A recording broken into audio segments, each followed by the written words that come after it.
Shalom, selamat pagi saudaraku. Renungan harian Kamis tanggal 3 Juli tahun 2025.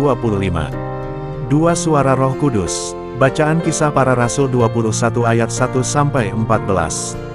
Bagaimana kita bisa membedakan suara Tuhan dan suara yang lain?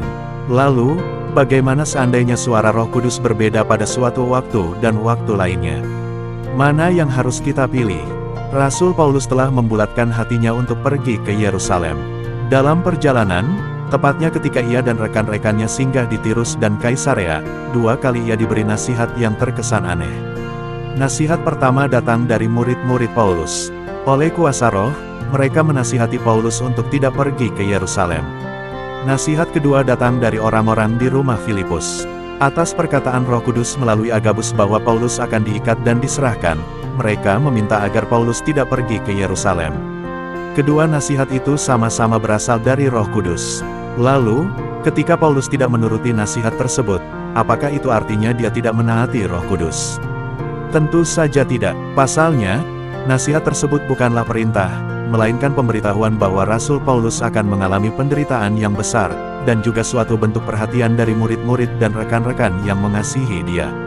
Rasul Paulus dihadapkan dengan dua pilihan yang tidak salah. Pasalnya, kedua pilihan itu berasal dari Roh Kudus. Pilihan yang satu adalah menghindari risiko, sedangkan pilihan yang satunya lagi adalah mengambil risiko tersebut. Akan tetapi, tekad Paulus begitu kuat hingga dia rela mati demi pemberitaan Injil Tuhan Yesus. Oleh karena tekad inilah, Paulus mengambil pilihan kedua dan tetap pergi ke Yerusalem. Kita bisa melihat bahwa Allah bukanlah pribadi yang otoriter.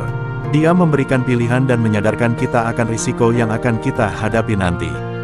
Dalam kehidupan kita sebagai anak Tuhan, kadangkala kita diberi pilihan apakah kita mau tinggal dalam zona nyaman dan melayani Tuhan seadanya, atau mengambil langkah lebih jauh dan menghadapi risiko demi pelayanan Tuhan yang lebih luas.